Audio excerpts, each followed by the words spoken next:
My name's Professor Sophie Page. I'm a medieval historian in the department.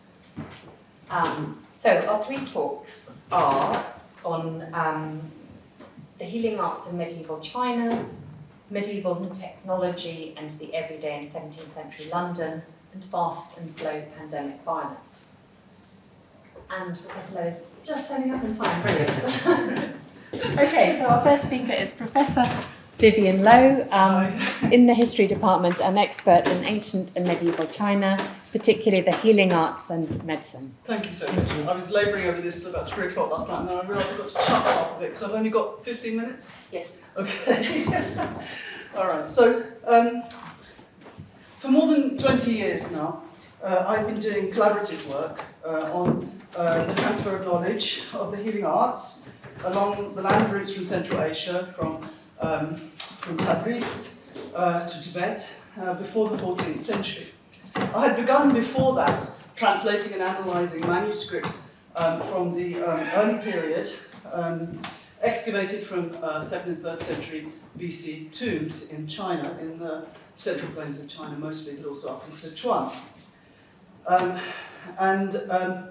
This is sort of course and hinterland of the Yangzi, right up to the origins of the Yangzi.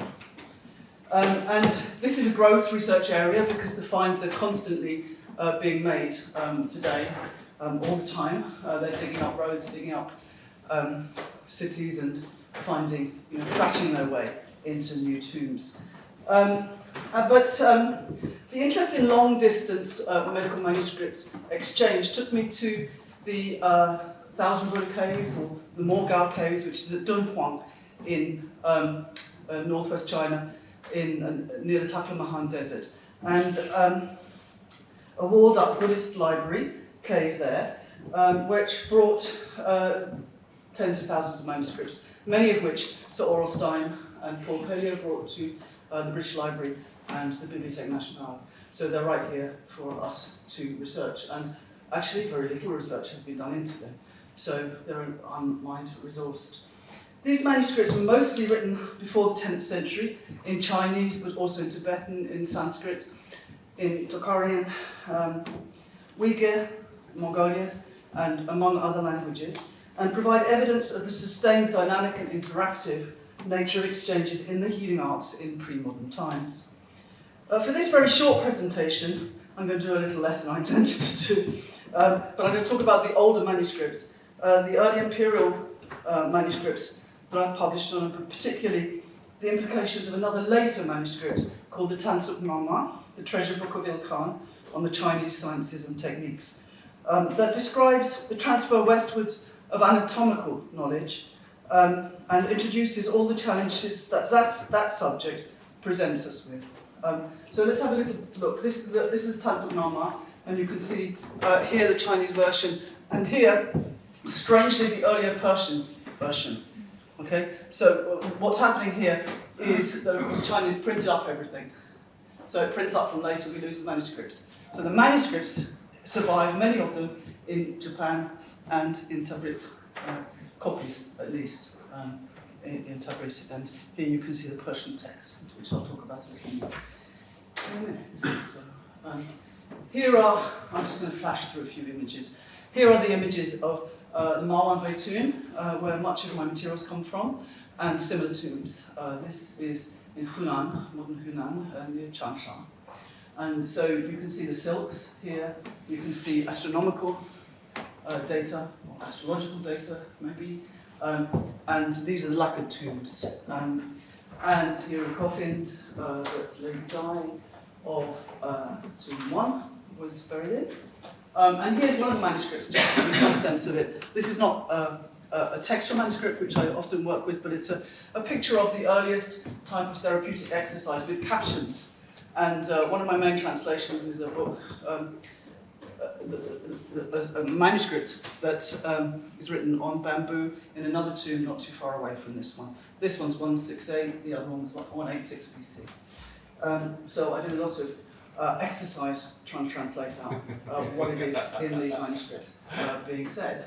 And this is the Dunhuang cave, which was walled up here and then blundered into by a monk, and then bought for a song by Sir Alsine and Paul Pelliot, who we brought back here.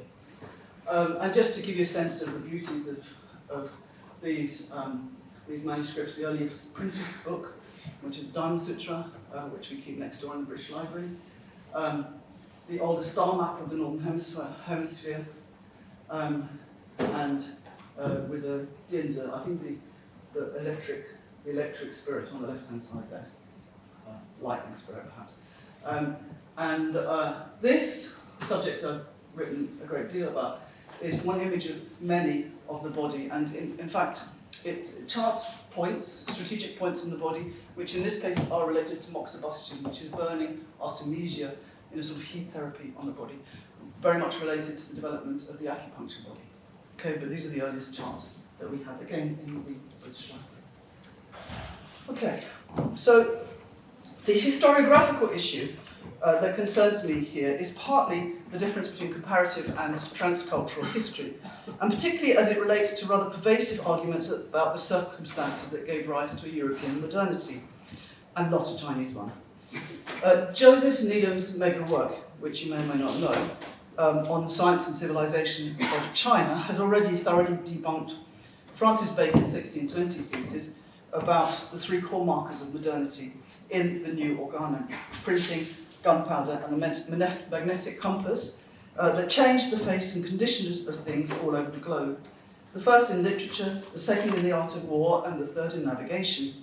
Clearly, the expansion of education and the production of how-to-do manuals seemed to Bacon to widen knowledge and the ability to get around the world and blow it up were the preconditions of ushering in a new age.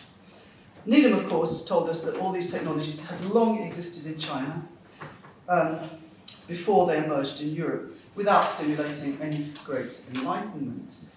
And now, next bit is the bit I'm going to cut, unfortunately, but I'll give you a sense of what I was going to say.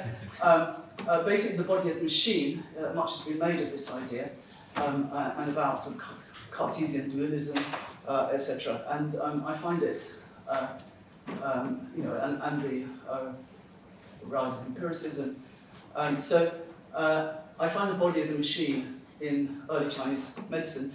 It talks a lot in the canons of Chinese medicine about the woven body. So you have the channels of acupuncture, which are talked about as the weft and the warp. Okay, and there are many allusions to weaving. Well, recently, this is a conference that I held here a few years back, and basically I was talking about the cross-transfer of technology between weaving and medicine. So you have all the allusions to the web and the weft of the body, etc. And interestingly, in this new tomb that was unearthed about 5 years ago, you have the earliest mechanical looms. In the same tomb as you have images of women weavers, the bodies of weavers that we can tell from the morphology of the bones, and women weavers, and also medical texts, which are also talking of the same kind of thing, of the sort of weaving a medical imaginary. So I'm not going to talk about that because, and this is just a thought that all that we know, for all that we know, we can't really understand about how the conditions for the flowering of the new science. Nobody's really that convincing. Okay, so I just want to move on to. I'm not interested in who did what first. It doesn't seem like an interesting question to me. But for me, transcultural history has more to offer than comparative history. For some time, I've been challenging traditional narratives that bifurcate a modern West and an East stuck in a remote and moribund past. And I prefer to speak about an interconnected world of knowledge exchange. And I think that's my birthright, really. I can't do anything else. So for many historians of both European and Asian science, there is a deep-seated perception that anatomy is a thing of the West, and brought into being by perceptions of the body located in classical Greek literature. The glorification of the individual, the athlete, concentrated the artist's gaze on the body's muscularity, its capacity for independent movement, heroic action, and created the body beautiful of classical art. Here we find images dominated by anatomical structure and the interrelationship of muscle and bone as shaped by the tyranny of the eye. Kuriyama, an elegant and influential commentator, sees the continuance of these themes underpinning modern European and American cultures of individualism, and in contrast, the cosmologized body of classical Chinese acupuncture, emblematic of the collective body where individuality is trounced by duty, whether that be imperial duty, duty to your family, or duty to the communist state. There have been comprehensive, longue durée style studies of Western medical art that choose to analyse visual styles from the Renaissance to the present day. And here we have Kemp and Wallace, for example, in an exhibition manual saying that the concept of anatomy and the method and practice of human dissection are not only the basis of medical science, but also emblematic of all Western human thought and activity. The divergence of Greek and Chinese medicine on the basis of dissection and anatomy, as we shall see, have been very much overstated. It has long been held that Confucian sentiments about the sanctity of the body prevented Chinese from carving it up. That is the result of a comparative history that has to first define national or cultural characteristics and inevitably essentializes in the process.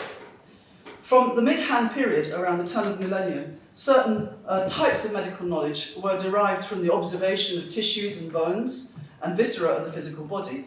And there are 1st century BC records of the dissection of criminals, the weighing and measuring of their organs, and these find their way into the classical medical treatises. There were also images of later dissections, which were modified and reinvented over the centuries, well before the Italian Renaissance images that we know so well. Earlier European images are conspicuous by their absence, and that's something that it took me a long time to find out because European historians of anatomy didn't want to tell me, because of this issue about who did it first, which I think is not an issue. For China, we have many illustrated histories of medicine, and images have been used as sources of information, but it's only later that we're beginning to see studies that go beyond essentializing China and the West to offer serious reflection upon the epistemological role of images that might counter established discourses. As with ancient Greece and other cultures with long-standing written medical traditions, it is abundantly clear that in China, deep surgery could not be therapeutically effective in the treatment of living bodies. It was more, except of course in warfare and in childbirth. In the treatment of living bodies, it was more practical and effective to imagine their physiology and anatomy as homologous with the order of the external worlds, as visualized in the yin and yang channels of the acupuncture body.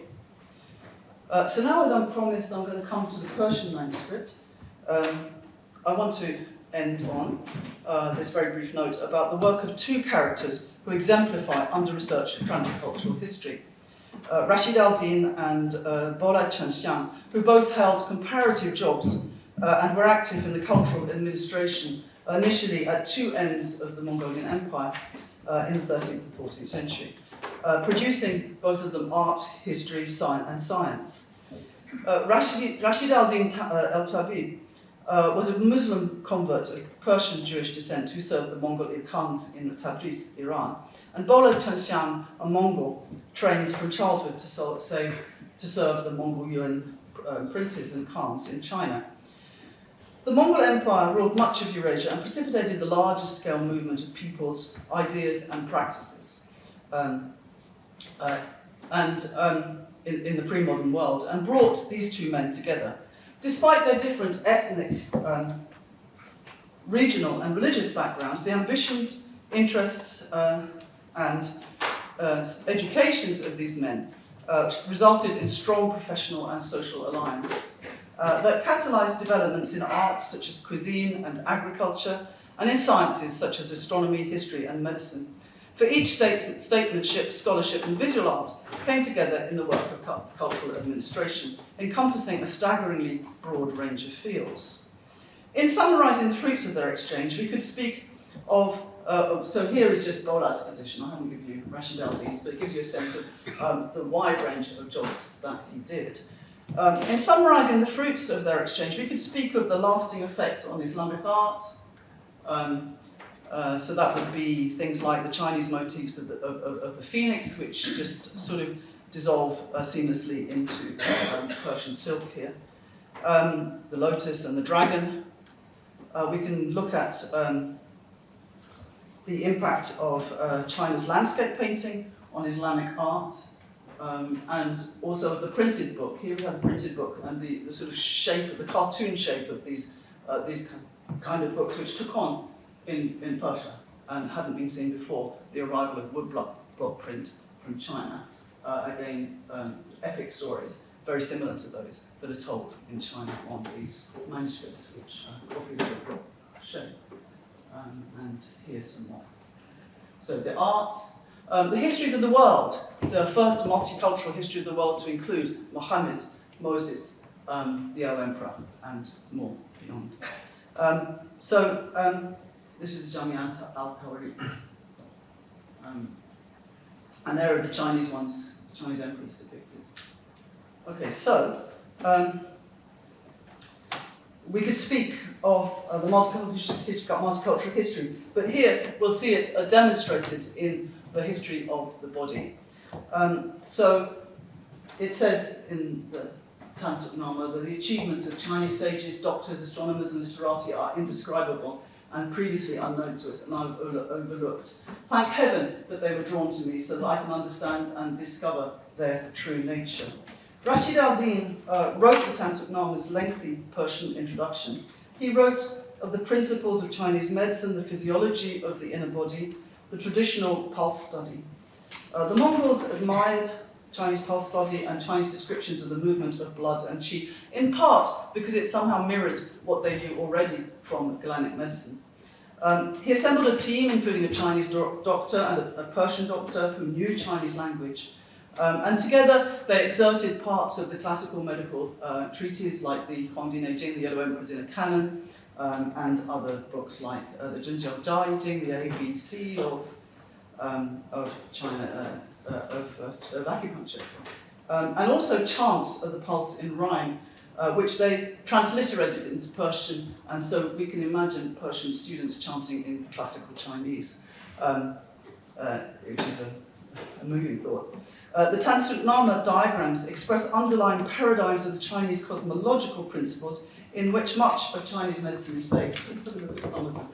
This is a fascinating thing, because what you have here is the earliest surviving example of the Tai Chi Tu, which is the yin-yang. To you would be the yin-yang map. Okay? It's in Persian. Obviously, there were earlier originals, but they're gone, because they're printed. The earliest printed ones are at least a century later in China. So here you have all the Persian annotations as interpreted by these two who were working with Rashid al Din. And so Rashid al Din had to insert here on cosmogenesis, how the world came into being. First there was Taiji, and then there was yin and yang, and then there were 10,000 things, but he has to put Allah there. Allah starts it off, because basically he's a Jewish physician, but the Mongol emperors who were Tibetan Buddhisms were converting to Islam at that moment, and it was quite fierce. In fact, he got executed for heresy in the end. Here we have the pulse, and all the, if you know the diagrams of the I Ching, the delineation patterns. So, where are you? As for the images of the interior organs, Rashid al Din follows the sequence of a man called Li Zhong, who he was writing in the 12th century, and some of these images are known to have been based on anatomical diagrams of the dissections that I've already mentioned, which these are attributed to the 10th century Yen Luozi, master of the smoke curtain, and the dissections and the inner organs were used for meditation in a kind of inner alchemy which was a Chinese practice of spiritual development. And so, by including them in his sequence, Li Zhong signalled the permeable boundaries between medicine and religion in the tradition of inner alchemy. And so, most likely, these organs found a place in the texts of Nama not because of what they expressed about Chinese medicine, cosmology, or alchemy, but because they resonated with the attention Galenic medicine had also paid to anatomy. Indeed, within the history of Galenic medicine, there may have been a resurgent interest in anatomy. Indeed, within a 1292 Latin manuscript in which blood vessels are diagrammatically positioned within the outline of the full body. Am I done? Okay. Okay. So I'll come to the end. So there we are. The anatomy here of Li Zhong in China is translated into Persian here, almost exactly, and this is the earliest version that we have, 1313. What he didn't take into the Persian version was these, because they contain the spirits of the cosmos, they contain the worms and all the devils that live inside us as well. So that didn't quite resonate with the Persian understanding of the world. And this is the one that he left out. I'm the only one. And I could say much more, but I think I've come to the end.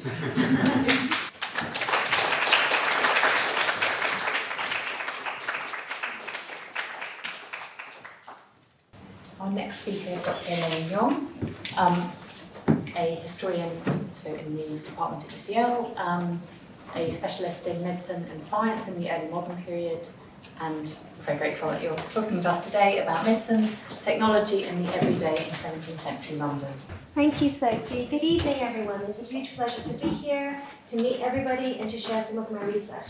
As Sophie said, I'm a historian of science, medicine, and technology, and my research focuses on how knowledge practices and ideas about the natural world frame everyday experiences of our historical actors. My current projects look at a wide range of things, from translation practices, very much in line with what Vivian has been talking about, to information visualization practices, to cheap medical prints such as medical adverts, to everyday health technologies. And it is on the last topic that I'm going to talk about very briefly tonight. So, with the COVID pandemic and our discussions, thank goodness no longer hourly, of health objects such as ventilators or oxygen tanks, vaccines, FFP2 masks, 70% alcohol hand sanitizers, we're so glad we don't have to talk about this anymore, aren't we? Phone tracking apps or COVID passes. I think what the pandemic has really taught us is that there is no doubt that health technologies in general, occupy a central place in the landscape of contemporary medicine. Indeed, the study of medical technologies of all sorts is now well entrenched in histories of modern medicine, particularly that of 20th century biomedicine.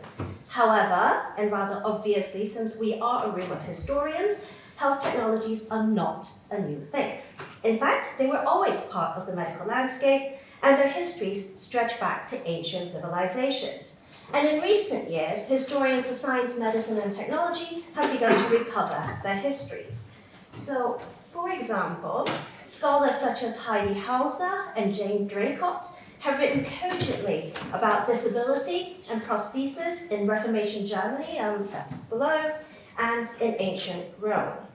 And as COVID passes made the headlines last summer, historians such as Alex Bamji at Leeds were able to remind us that these existed in very similar forms back in the Renaissance. In fact, any cursory investigation into early modern medicine brings up examples of recognizable medical tech, such as ear trumpets. That one's actually drawn by Sir Isaac Newton himself. That is an enema syringe. We could talk more about that if you want. This is this is the first engraving produced in England by Thomas Gemini, and it is a poster on bloodletting, so it's a kind of educational poster as it were. So all of these are recognizable health technologies. I can talk more about these objects in the Q&A if you're interested. So the survival and familiarity of all of these objects really invite us to further explore and to weave together longue durée or long view histories. As a historian of medicine, there's always a temptation to write a history of pre-modern medical technologies by highlighting precursors of familiar objects.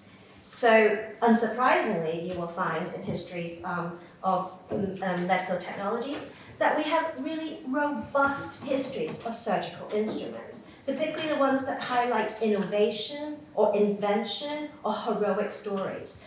These on the screen are the childbirth forceps attributed to the Chamberlain family, who apparently invented them, and they're dated to the 1580s. But what if, and that's our role as historians to ask this question, what if?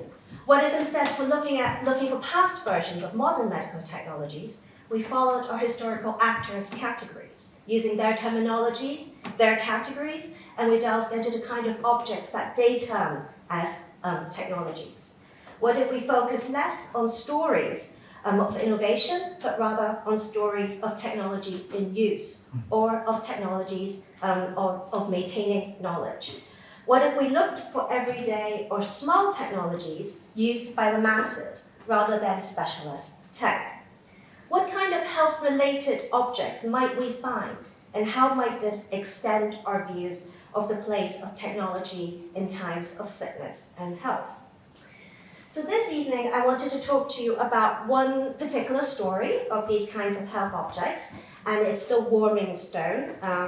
And in so doing, I hope not only to offer you what I consider a really fascinating story, I'm certainly obsessed with this story at the moment, but also to convince all of you of the various ways in which looking at pre-modern health tech might inform our understanding of everyday life in the past, but perhaps more relevantly, might inform our own understandings of our relationships with technology and our bodies. So, the story of the warming stone, it begins in 1640 in the village of Antony near Plymouth. This is an image of Antony House. It's the National Trust property from which the Cornish gentleman Sir Richard Carys, who's the main protagonist of this story, lived. So by the 1640s, Richard Carys had been using a local stone to perform cures both on his estate and in the local village of Antony and the surrounding areas for a little while.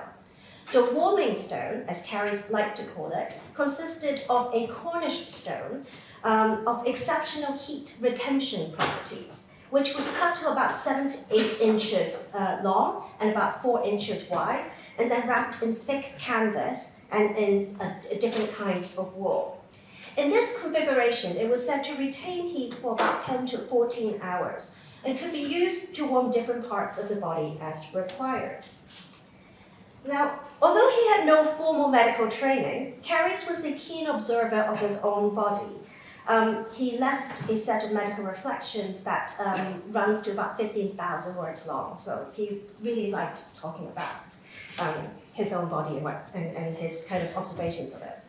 So aside from that, like many men in his position, he also took interest in the health of his family and of his dependents. Now, since from the time when he was very young, when he was young, he went to France with his uncle on a diplomatic mission. And he got very sick in France and he nearly died. So since that particular illness experience, he became very obsessed with maintaining the innate heat of his body. The idea of the innate heat of the body is found in a number of medical cultures, I'm sure Vivian can tell us, and Carey's particular idea of the innate heat of the body likely followed Greco-Roman ideas about the humoral body, and he probably encountered it through the writings of Hippocrates or Galen. Now, this particular idea postulated that all living creatures were born with a certain amount of innate heat, which decreased with age. So you will not be surprised that Carys invented the warming stone and began really using the warming stone when he was an old man. Now, innate heat played a prominent part in generation and growth, in digestion, and in a generation of bodily humors. External factors such as too much exercise or catching a cold or humoral imbalances will lead to a decrease of innate heat, which then could lead to all sorts of bodily ailments. So early modern men and women, like Carys, used a range of therapies to regulate their bodies and to maintain the store of heat within their body. These could take the form of ingested medicines made from plant, animal, and mineral materials, or they could regulate one's own regimen by regulating food intake, sleep, rest, or exercise. Or, of course, they could also apply external heat sources to warm their body. So the warming stone, this is the title page, we'll come back to this actually, was Cary's invention, and that is the word that he uses whenever he talks about this stone, to replenish and to maintain the heat of the body. So for Cary's, the stone functioned very much like warming medicine. So we might think of, for example, if you drink ginger tea, you feel that that warms your body a little bit. So for Cary's, the function of the stone very much worked like that. But the advantage of the warming stone is that you could, the amount of heat could be adjusted, and it could be removed suddenly according to the needs of the patient. So as I mentioned earlier, throughout the 1630s, Cary had used the warming stone as a therapy for all sorts of bodily ailments experienced by his household members, his tenants, and his neighbors. By the summer of 1640, he felt he had collected enough testimonials or cases of successful cures to monetize on this invention. He ordered 1,000 stones and cases to be made and partnered with the London bookseller John Bartlett to take this invention to the capital. Now, each of the stones had to be sold with the pamphlet shown on the screen. So I might be disappointing you in saying this, but there are no warming stones surviving in museums and libraries, at least that I know of. But the stone actually was an incredibly popular device in the 17th century. At least 4 editions of different pamphlets have survived, as illustrated on this slide, and there are descriptions or references to the stone found in contemporary letters and in other medical books by popular authors like William Salmon, or in treatises of natural history, such as Robert Plott's Natural History of Oxfordshire. In other words, while this might be the first time you or I, or many of us, have heard of the warming stone, for mid-17th century Londoners, this was a well-known technology of health. Cary's warming stone emerges to modern historians through 3 different kinds of archival sources. The public view you can see via these printed pamphlets published between 1640 and 1670. You get a more private view via copies of Cary's letters to John Bartlett, now in the archive of the German emigre and intelligence of Samuel Hartlib, which is in Sheffield, and I'm happy to talk more about that if you're interested in that too. And also a personal view via Cary's medical reflections and also his other kind of natural historical reflections, which are in handwritten form, in manuscript, copied a couple of times, now still remaining in the monumental room at Antony. And here is a page of the manuscript where he describes the stones, and handily within his written, even though he never tells you what kind of stone it is in print, or in his correspondences to Bartlett, in his private manuscripts, he actually tells us that the stone that he uses to make the warming stone is a polyphant stone, which is also produced in Cornwall a little further away.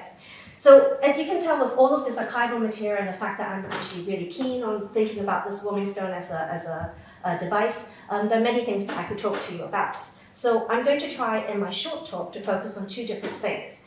First, I'd like to talk a little about Cary's testing and trying of the warming stone within Antony and the importance of first-hand testimonies. And then I'm going to try to shine light on how the warming stone is representative of a range of multifunctional technologies which were continually tweaked and modified by makers and users. So the practice of testing drugs and trying cures has a really long history, stretching back as far as we have records of drugs and remedies. Makers and users of drugs have always used human and non-human bodies and the senses to test reactions to various materia medica and other therapies. Cary's practices of testing began at home, in fact, on his own body. Within his medical reflections and the printed materials accompanying the stone, so the printed materials are basically versions of what he had written in his handwritten notebook that he kind of culled and decided to make public. He recounts many different sickness episodes, as I said, and this included one which I've put on the screen here, where he tells us that his foot and his leg had grown full of black spots and some white between, from the sole of the foot all the way to the knee, and it was very sore and it was a bit like gangrene. And with God's blessing, he was able to restore heat to his foot using the warming stone, and this basically healed him. So aside from his own kind of very detailed and sometimes icky experiences of the stone, Cary also reports that his device has helped his wife and other women in childbirth. cured back pain, ruptures, violent fluxes, fits of agues, and much more. So in addition to testing the stone on his family, he was not shy, and he also tested the stone on many of his dependents. And this is kind of, this is from a poster that advertises the stone that I can also talk more about if you're interested in, but it kind of sums up some of the different cures. And as you can see here, William Dean of Antony at Cornwall, and also Theophila, the daughter of Mr. Dwebo, also from Antony and Cornwall, were cured from the headache. Mr. Nebold's servant was cured from the toothache. So there are many different kinds of cures at work here. So in fact, the reason that all of this becomes in tabular form and kind of is illustrated on a one-sheet poster is because Carey saw these witness testimonials as the most valuable part of his invention. And he continued to update this list of cures even after he sent the first version of the text to London for printing. And once the text reached London, the bookseller and printer John Bartlett, Carey's partner in crime, also continued to update this and added many more successful cures. Bartlett also added his own experiences of the stone to the text as well. But here we can see that, you could see we're moving from Antony Cornwall to London, and to Sander Durden here also was cured to the toothache. And Lawrence Jemmett, who was the son of William Jemmett, was cured from the coughing of the lung and spitting of blood by applying the stone to his throat and his stomach for 6 weeks. Now, all of this might be kind of a little grisly and icky to us, but actually the inclusion of successful cures was a very common strategy in early modern medical writing. It was a way to construct authority, and it was a way to demonstrate cure efficacy. And it can be detected across many different kinds of medical writings, from cases to observations, to recipe writings, to adverts for new drugs and panaceas. So as such, even though Carey himself wasn't a physician or trained medical practitioner, in including all of these different kinds of testimonies, he was using existing practices of authority construction to market his invention. For me, reading all of this emphasis on user's experience also suggests that there was a consumer-driven market for these kinds of goods. Now, perhaps in response to this consumer-driven market, Carey and Bartlett also designed and marketed the stone as a multifunctional and dynamic technology. Now, as you can see, this is again the title page of the first edition of the pamphlet. As you can see from here, even though we're really talking about just a stone encased in some linen cloth, Carey advertised this device as a panacea of sorts. It could cure all kinds of quotidian ailments, from bodily aches to ruptures to fluxes to loss of hearing to eyesight. And despite these incredible cures, again to use Carey's own language to describe this, neither Carey nor Bartlett were satisfied to market the stone as merely a health technology. Rather, they sold the stone as a cheap, convenient, and portable warming device suitable for use for scholars, faithful churchgoers, and the poor. Carey and Bartlett also explored other possibilities of the device. At one point, Bartlett wondered whether they could design a version of the stone that was slightly bigger, that could double as a lap desk. Then the user could take it, could use it both to take notes, say in parliamentary debates, this is particularly mentioned, and sermons in church, and stay warm at the same time. Whilst this suggestion was vetoed by Carey, there's a long discussion of this in the letters between them in the Hartlib archive. Carey felt that once you get the stone really big, it actually becomes totally impossible to bring along, so you can't really take it into Parliament anyway. It's kind of funny to think about them talking about this. Anyway, so Carey says, no, this is not happening, but it did inspire Carey to experiment with different kinds of materials and to create a muff out of very slippery material, so that you could basically use it to warm your hands while you put it on your lap. Now, the effort to which both of these men emphasized the many functions of their invention suggests that this was a very important point for early modern users and consumers. As Simon Werrett has written, ideas of thrift and reuse were commonplace in early modern household economies. Added to that, the various functions of the stone might also highlight blurry lines between what we might consider as a cure and what we might consider as objects to promote general well-being. These were devices for everyday living. After all, And I wanted to include this quote, a very hopeful quote by Carey's. He believed that there have not been an invention found these many hundreds, scarce thousands of years, so generally beneficial to all mankind as this, the warming stone, will prove, when it shall be rightly understood and duly practiced. So Carey's strong conviction of the utility of the warming stone might have been influenced by the severe cold winters which had arrived in Europe. As Carey and Bartlett were living and working in what we might recognize now as the Little Ice Age, it might not have been a coincidence, let's say, that both decided to design a fuel and cost-efficient portable warming technology. A warming stone might seem an odd object to our modern eyes, but undoubtedly it came in handy in the drafty old buildings of 17th century London, or perhaps even in 21st century London, given the cost of living crisis and our rising energy bills. So my allotted time is coming to an end, and I wanted to offer a couple of concluding thoughts. I hope that you've all enjoyed learning a little bit more about this once very popular but long forgotten object. Standard histories of medical technologies tend to focus on things like MRIs, CT scans, robotic surgical arms, and all of that kind of heroic, very manly objects. And by bringing everyday health technologies such as the warming stone to our conversations, I wanted to encourage all of us to broaden the scope of what we might consider as medical technologies, both in the past and in our current moment. That is, if we trace the stories of the stone forward, we might begin to look at different kinds of medical technologies, things like deep heat or heating pads, which also have significant impact on sickness experiences, but are not often written about by practitioners or researchers. Shining light on these kinds of technologies allow us to tease out new networks of historical actors and new spaces for knowledge making. Recovering these stories might also push us to reflect upon our own relationship with medical devices and technologies, and how these deeply frame our own medical encounters and everyday experiences of health and sickness. Thank you.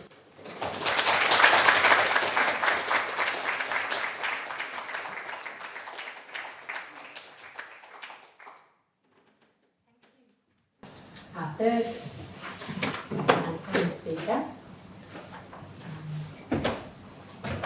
is Professor John Sabathi, a medievalist in the department, who works on medieval Europe, but also the Anthropocene, and is going to talk to us about fast and slow pandemic violence. Hi, it's an enormous pleasure to be here and also to see some familiar faces. So welcome back to in-person alumni events. It's great that we could start these again. Unlike Vivienne and Elaine, I'm not a historian of medicine, so I'm sort of here fraudulently. And unlike them, I'm not going to be talking really about issues that have come out of my own research, so much as issues that have come out of my own teaching recently. So one of the things colleagues, both in the history department and elsewhere in the faculty did when COVID hit, was set up a course to think about COVID in a comparative context, a module that's called Comprehending COVID, which was explicitly to do with thinking about pandemic disease in a sort of large-scale social, historical, political kind of context. Sophie briefly mentioned the Anthropocene.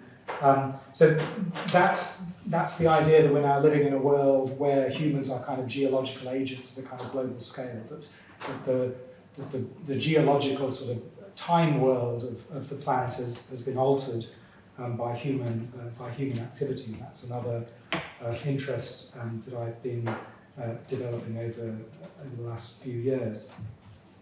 Like Elaine, though, I'm going to think about how how much older history intersects with our current apprehension of disease in our presence, and really sort of try and vice versa, how that pushes us to think about disease differently in the past. And one of the sort of key question I want to ask and try to answer in this very short talk is really what the speed of violence in relation to disease does to our ability to respond to it. Do we respond better to pandemic diseases if we experience them in a way that is fast, or does that not seem particularly relevant? And how does history help us to think of how humans have responded to pandemic events like the one we're in many ways we're still in the middle of? This is an image today from the paper. So North Korea has only just admitted that they have got COVID in the country. Of course, everyone suspected, knew that couldn't be the case, but today is the first day they've acknowledged that they have COVID in North Korea. So this is still very much a live sort of situation. This idea of fast and slow violence is something that's been very influential recently, particularly this book by Rob Nixon, a book called Slow Violence and the Environmentalism of the Poor. And what Nixon was trying to really do with this idea of slow violence is point out that the ways in which we apprehend violence, typically, historically, politically, whatever else, are very much focused on particular sort of quick forms of violence that are very visible. And what he wanted to do was talk about the sorts of violence that we can miss by thinking that those are the only sorts of violence that indeed exist. And he was particularly interested in trying to find ways of thinking about this that would capture the kinds of violence that he wanted to foreground, such as are produced by pollution, such as are produced by climate change, such as are produced indeed by disease. So what Nixon was trying to do was to find a way into thinking about that. By slow violence, I mean a violence that occurs gradually and out of sight, a violence of delayed destruction that is dispersed across time and space, nutritional violence that is typically not viewed as violence at all, because its visibility, like that, radically changes the ways in which we mobilise ourselves to respond to it. He's alluding to things like the Twin Towers here. The speed of response to violence, to very spectacular violence, if you like that, means that we respond to it better than we respond to less visible, slower forms of violence. To talk about slow violence then is to engage directly with our contemporary politics of speed. It was that he thought is key in our ability to respond better or worse to particular forms of violence. And of course, in the other kind of major ongoing news story of the present, one has the very obvious forms of fast violence that are indeed occupying our minds, newspapers and television screens. The Guardian every day says, what we know on day, as it is today, day 78 of the invasion. It's a setting of the Ukrainian conflict in that chronological kind of context. So it's interesting, I'd like to suggest, in that context, to think about whether it makes, what sort of violence the COVID pandemic has been. Whether indeed you even think of it as violence.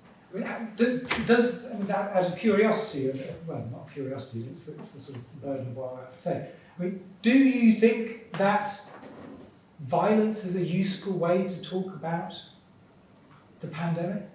Does that seem like a helpful way of thinking about it? I mean, does it seem, I mean, we can come back to this in Q&As, does it seem like a fast or a slow sort of violence. I mean, in many ways, contrasted with the Ukrainian conflict, it perhaps seems quite slow. But if you think about it, and this is the data which ultimately derives from Johns Hopkins, who've been collating it all the way through the pandemic. I mean, if you think this is 2020 here, 2022, this is mortality rates with the particular spikes here. I mean, if one thinks about it, this is pretty fast, actually, and one might indeed respond that, well, yes, we have responded quite quickly to it in some ways, one might say. I want to put that into some context, though, by thinking about the greatest public health disaster of the second millennium, namely the Black Death, which unlike COVID is bacterial rather than viral, and which has the particular transmission mode it does out of the rodent population into humans. It's not a natural human disease. It's a rodent disease, and that's the way in which it operates. If one thinks about that, our image of the Black Death is one of very fast transmission out of Eurasia westwards in this sort of core period in the middle of the 14th century, moving west. And indeed, if one looks and tries to kind of tabulate and then map out reports of the pandemic in this way, in that sort of 1348, 1350 period, you could rig up a kind of time lapse photography. February 1348, September 1348, February 1349, September 1349, February 1350, September 1350, in which you see it moving extremely rapidly in that way. But there are ways in which recent historical work on the plague have shown actually that it's a mixture of different speeds of violence, if you like, and indeed different sorts of violence. Since the most recent, this is just a map showing you how where the plague outbreaks in sort of pink map onto different particular urban centres, showing you how it moves around. But recent work on plague has shown that, in fact, this isn't simply a very compressed 14th century story where it explodes kind of catastrophically, very rapidly, moving with great mobility. But it's actually a much longer story that goes all the way back into the early 13th century, where it's around then that we can identify something that historians of the Black Death called the Big Bang, which is the point at which the disease explodes and mutates into much more virulent and fatal strains. And that history of the disease itself mutating can be mapped on very well to the history of the Mongol Empire's aggressive expansion, both northwards but also westwards. So one can see in this period that actually the history of the Black Death is a mixture of both very rapid movements in the 14th century, but also a much more extended, slower kind of violence earlier on in the 13th century, but which is then mapped on much more obvious forms of violence, namely the violence of the Mongol Empire in expanding and conquering a series of neighbouring groups in this way.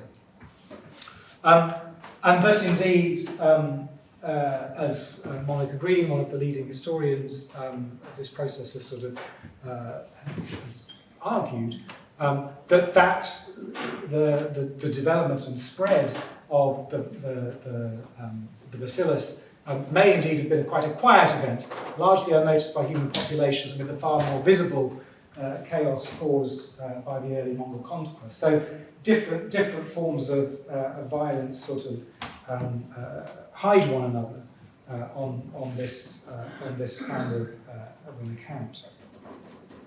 So I just want to conclude really by using that to think about what it is that we struggle to respond to in relation to the sorts of pandemic violence that we've all been experiencing in different ways. You know, bodies under assault from diseases, the deaths that have occurred as a result of that, and which continue to occur. In what might be called an optimistic kind of reading of what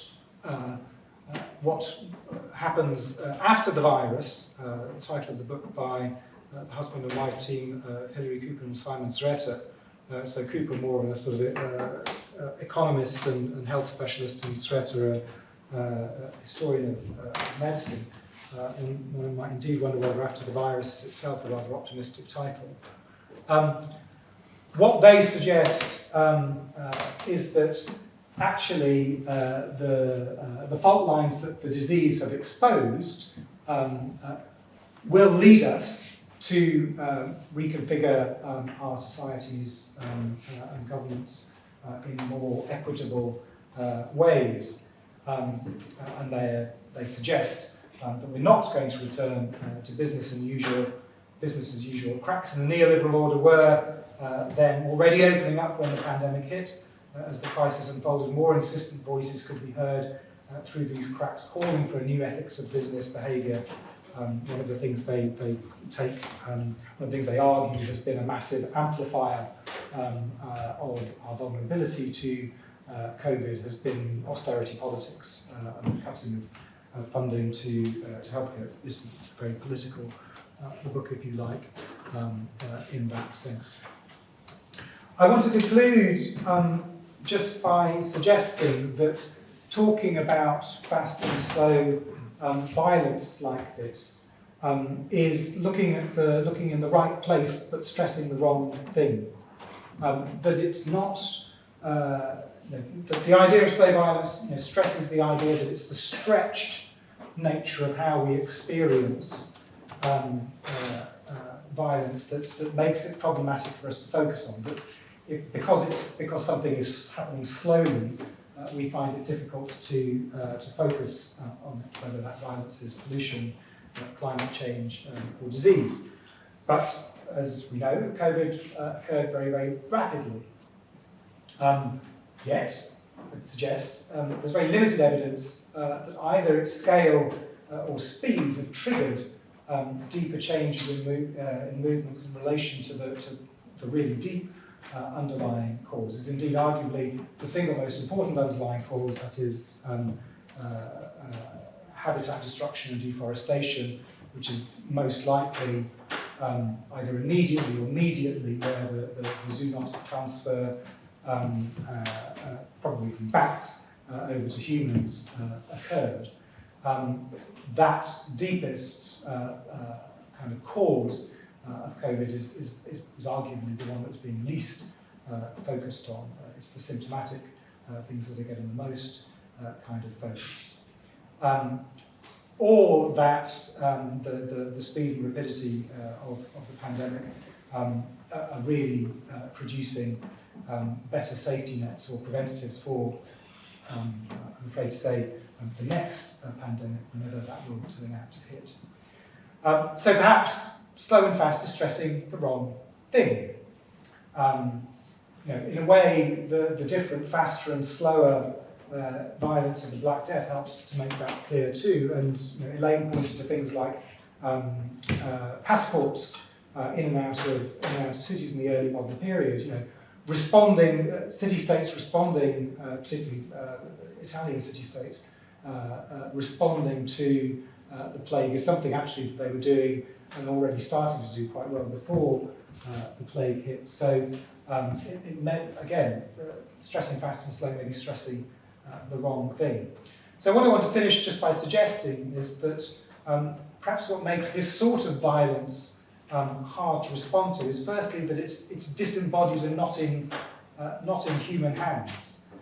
Why? So, for instance, why would it be so weird to think of a truth and reconciliation process in relation to COVID? That would seem totally a kind of category error in relation to, say, what went on in South Africa or Yugoslavia or Rwanda, etc., etc. We think of these sorts of violence in different ways, and I think that's in large part to do with the fact that the violence is disembodied. It's not in human hands, and it's therefore hard to attribute responsibility for. The chains of attribution are much more sort of extended and complex, and therefore hard to track. The sources ultimately of that violence are not us directly, but they're viral, bacterial, etc., etc.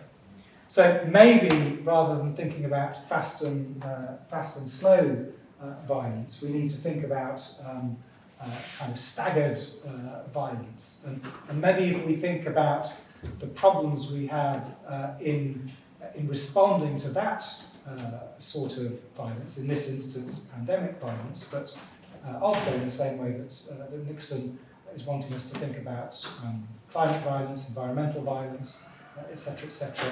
Maybe if we can think about that more constructively and why we find that more difficult to respond to, we'd be able to respond to it more effectively in the future. Thank you.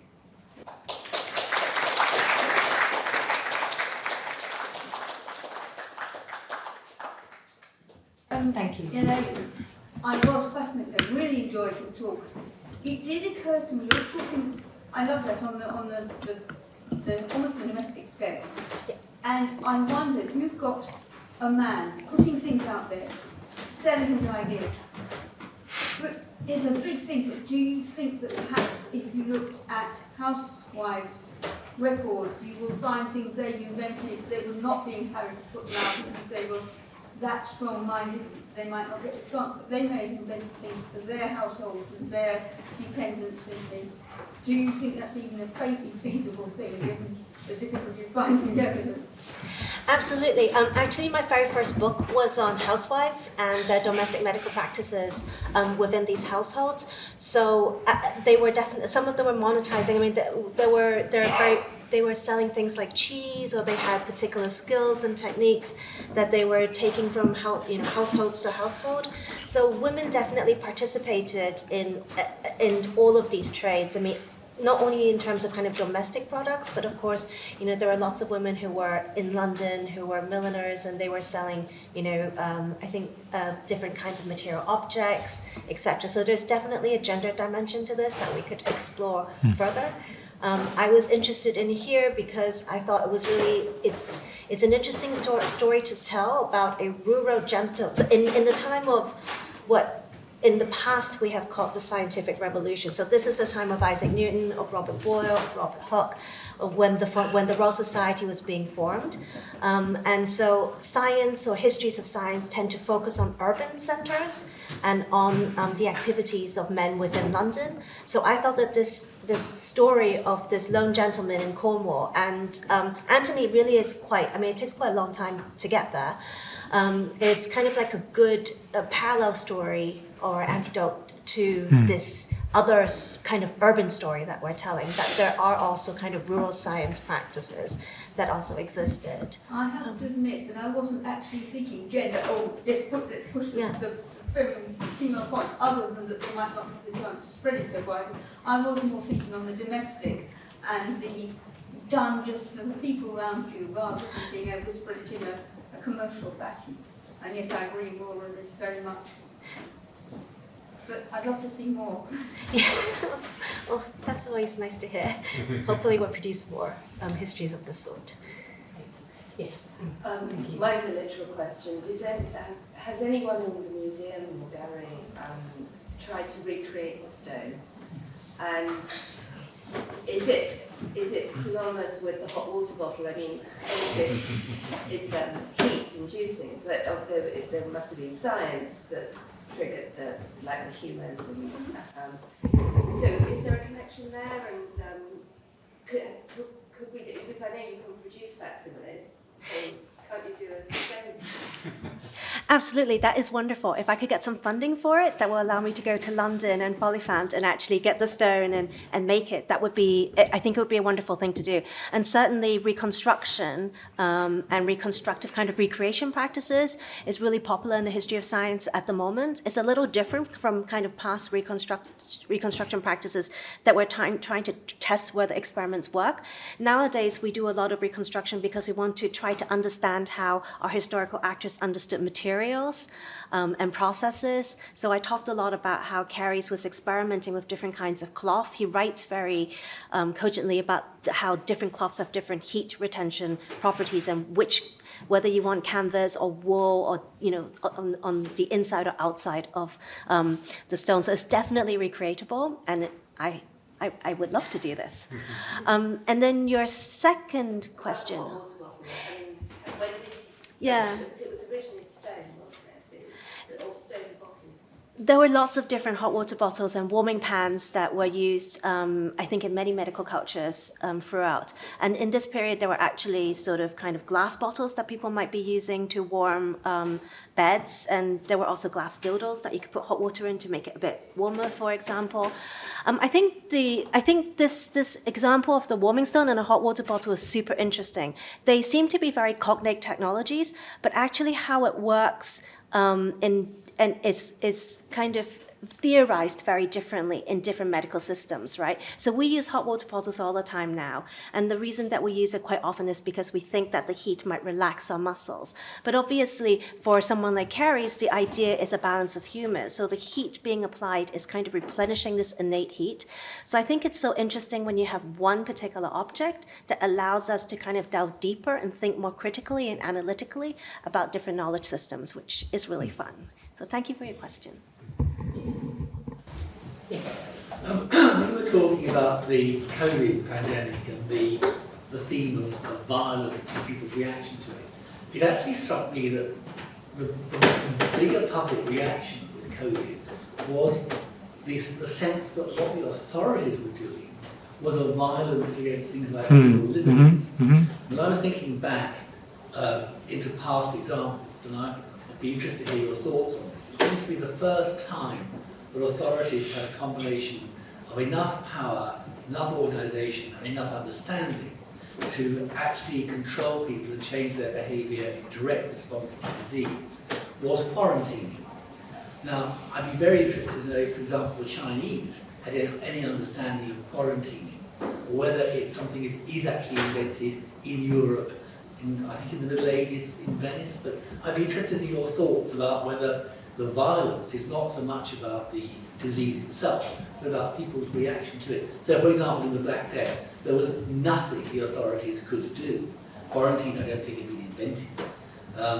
And therefore, the violence, people didn't react to it as a violent event in terms of their perception of a disease. But we move forward, and it's the authorities that come into the spotlight rather than the bacterium or the virus. I mean, well, Vivian can maybe answer in relation to Chinese uses of quarantine. I mean, you do have in that period the use of quarantine. I mean, certainly in a European context, that's where it's invented in terms of a European Western history. I mean, I think the point about the violence being perceived of as coming from the state is very interesting. I mean, obviously that's a particular politicizing of state actions, and certainly not so much here, but obviously in America, but even France, you had very significant anti-government responses to where it was sort of represented as that. So I mean, in this country, I think what was striking was the anxiety actually of governments about imposing constraints on the population. I think that certainly to begin with, they didn't think that people would comply. And that I think in Britain was the reason for the very slow very slow application of lockdowns. So it was in that sense, actually, I think the British experience was a curious one, because it was more to do with the state's lack of confidence in its own ability, if you like, to impose that violence, that coercion on its population, than necessarily the availability for the first time of those sorts of powers. Shall I answer about China? I'm not really aware of quarantine in the sense of locking out people, and until perhaps the late Qing period, and the Manchus, who were very concerned about smallpox, had their own forms of variolation, pre-smallpox, pre-vaccination techniques. But in terms of the history of quarantine, the big event is 1910 and the Manchurian Plague Conference. They had a conference which, and at that point, Ulian De, who was a Cambridge-educated doctor, basically was organising the quarantine measures, and they were very much resisted because of the burning of corpses and all the things that really went against Chinese traditions. The other thing that comes to mind is really the way in which how easy it is to lock up the Chinese population. And this is something architectural that has gone back to the Tang period, at least, and before that, really, because cities are made on a grid and you can cut off quarters. And in fact, foreigners used to get quarantined, they used to get ghettoed inside certain areas of the Tang city. And it's the same today. It's so easy to lock the back and front doors of a compound and then deliver food over the wall. And we see it happening all the time. My students are locked up in Shanghai at the moment for long periods and not without very much food. So that's not very efficient for the Chinese government, I must say. I mean, usually they're better than that. But they've behaved very poorly in Shanghai. But really, the moment of the 1910 Manchurian plague it is just at the moment of the revolution in the following year, and it marks, the ability to violate the population in the way that quarantine does, is something about the coming of a modern government too. It's not coincidental, I think. Can I ask a question of John, or make a comment on John's paper? And that is, I'm quite uncomfortable about the word violence, partly because there's no humans involved in it, apart from what the speaker suggested there, because he was talking about the impositions that governments are making upon us. My own experience of violence is, of course, violence against the Asian population in London, students at UCL. And it's very clear that Chinese are blamed. Mm-hmm. And so, and that's not only at a sort of personal level of my students, my family, but it's also at government level, of course, it's particularly between China and America. So, I can understand it, but the term violence does seem to be human, associated with human, rather than kind of geological events. Sure. I mean, this isn't specifically, well, this isn't geological. No. I mean, I think, it is a kind of provocation to think about, non-human. How else would you put it? Non-human acts that are damaging to human bodies as violence. That is, and there's been, many of you will have come across Steven Pinker, who now sort of presents himself as a historian in this kind of context, arguing that, we are in the least violent period of human history, that we've all become nicer to one another, and that we all used to be much more violent. One of the debates around Pinker's work has been to do with both how he defines violence, how he measures it, relatively speaking, but also to do with the sorts of things that are in and out. I think what Nixon is trying to do is is trying to get at how we can respond to, very extended, complex processes, partly of human technologies that damage human bodies. So, where pollution would be the most obvious one, where that is, he analyses, for instance, the Deepwater Horizon oil spill at some length. Was that violence or not? Is air pollution? London has one of the worst air pollution levels in the world. Is that violence? Who is responsible for that? And that's the issue. That's the key thing. Yeah, I think that's the issue. So I don't think that it, as it were, it needs to operate in a way that somehow makes it more interpersonal forms of violence,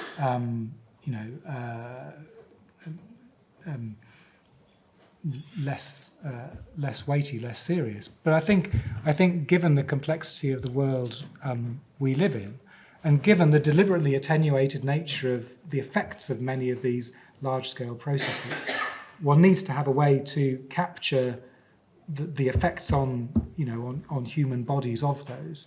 It's interesting thinking about intergenerational violence. My children often say that to me. You did it all. You had it all. You baby boomers, and you were doing violence to us. Basically, I get that all the time from them, in so many ways. And I think you could think about that in terms of environmental. Well, it's very interesting. So the COVID inquiry that will allegedly happen in the spring. When does the spring finish?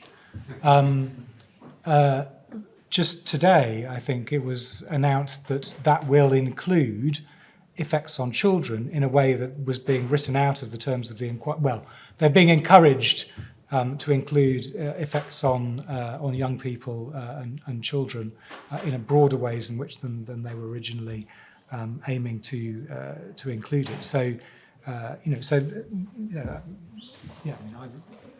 would agree that sort of mental health, the mental health issues could be sort of viewed as violence in that sort of way as well. Thank you for the discussion. I think in view of the time, if you have questions for our speakers, I'm sure they'd be happy to answer them downstairs, but we should go down to the north cloisters. Can we give a final round of thanks to our speakers?